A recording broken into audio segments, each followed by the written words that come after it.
by 2030, the connections will start to be made between artificial intelligence and the human brain. We've been through a process of preparation, of getting people, first of all, stage one, addicted to technology that they hold, holdables, smartphones, tablets. That's basically achieved. You just have to walk through a city and you see the addiction. And they're targeting specifically the young. Why? Because the young of today and the children of today are going to be the adults when they want to bring this AI connection in full blown. For that to happen, they have to get people addicted to technology to the point where they'll accept it and where it's the most natural thing in the world. And it's happening in front of our eyes. The first stage is to get people addicted to technology to the point where, at the most extreme, they'll get up in the dead of night and they'll queue, stand in line outside an Apple store to get the first of the new technology. And what they want eventually, and not too distant into the future, is people basically lining up to be connected to AI. In the same way that people in Sweden now are having parties to celebrate someone being microchipped, right? All this connects. So the next stage, because the idea is to get in the body, the next stage is to get on the body. So we went from just holdables, we went to wearables, we went to Bluetooth and Google Glass and Apple Watches and all these other gadgets that go on the body now. Even what they call electronic tattoos that are basically microchips on the skin. And the next stage is to go in the body, which is already starting in places like Sweden. And people like Ray Kurzweil, who is a Google executive, Google and Facebook are really at the cutting edge of this stuff. People think it's a social media operation only or a search engine only. No. This whole Google group now, which is given the name Alphabet, are absolutely at the cutting edge of this whole AI technology. So is Amazon.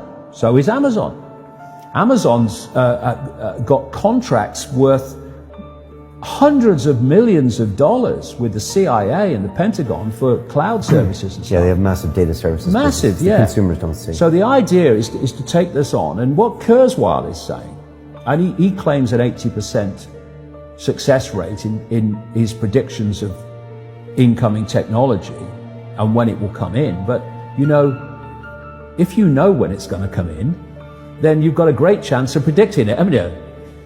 It's like if you know when a stock market's going to fall because the people you are connected to are going to make it fall, well, you're going to get out just before it falls and you're going to get in just before you know they're going to push it up. You don't have to be, Nostradamus if you know the script. This is the sales pitch, and this is why they're telling you.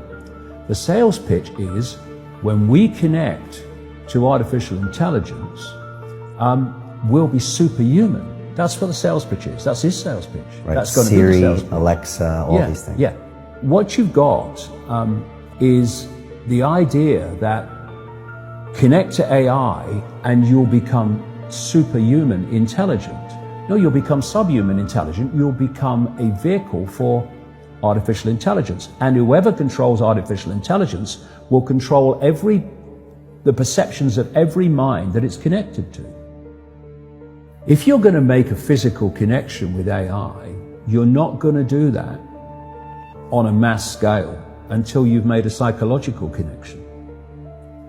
And there is a process, a psychological process, which is known as preemptive programming. Preemptive programming is this.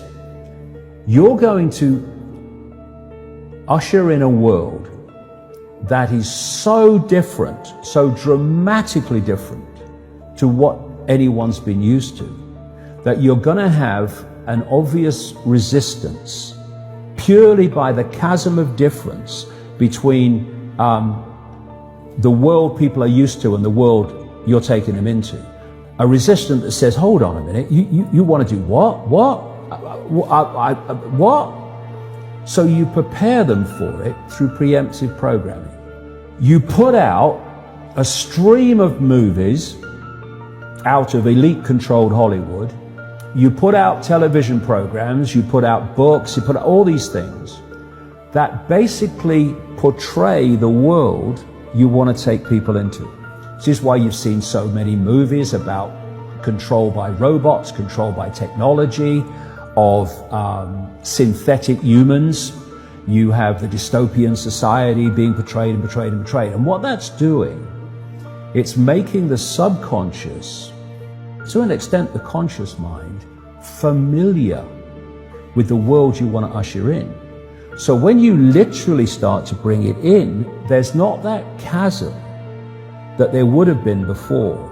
There is almost a familiarity with it because you prepared people by portraying it over and over again in movies. Another part of this psychological connection with artificial intelligence, so we'll accept the outcome that I've talked about, is these Alexas and these Echoes and these so-called office assistants or personal assistants. You start to interact with them as if they're human. And now they're bringing in internet-connected toys for kids, even little kids, and Barbie dolls that they can actually have conversations with artificial intelligence. They're now bringing in these robots that are, these synthetic robots that are looking more and more like humans, a lot of them coming in from the East. And this is a whole psychological process of familiarizing us with artificial intelligence, to getting people to interact with it until it becomes the most natural thing in the world. By 2030, the connections will start to be made between artificial intelligence and the human brain.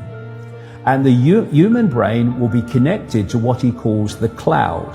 Another name for this is the smart grid, basically to artificial intelligence. As time passes, artificial intelligence will be more and more of human thinking and human perception until basically it's the totality of human thinking and human perception, at which point we won't be human anymore in terms of the consciousness processes we are using today. We will be artificial intelligence. And this is the assimilation I'm talking about. If you are connecting the human mind to a grid, a global technological grid, that grid can be centrally controlled. It will take at the center point very, very few people to run it, and even fewer to decide how it's run. I say this to kids and anybody else: how long could you live without your smartphone? What is an alcoholic? Well, an alcoholic is someone addicted to alcohol. Yeah. Why is he addicted to alcohol? Because he can't stop drinking it. But you can't put your phone down. And if you do, within a few minutes you pick it up again because you're addicted to it. So are you controlling that bit of technology in your hand, or is that controlling you? That's controlling you. Do you want your life controlled by a bit of technology? Do you want the rest of your life controlled by it? Or are you now going to go, I'm putting this down? If technology is going to be the servant rather than the governor, it has to serve the interests of humanity, and humanity does not have to serve it. We're in a situation now where humanity is serving technology. And it will be serving AI. Increasingly, it is serving AI in its algorithmic expression.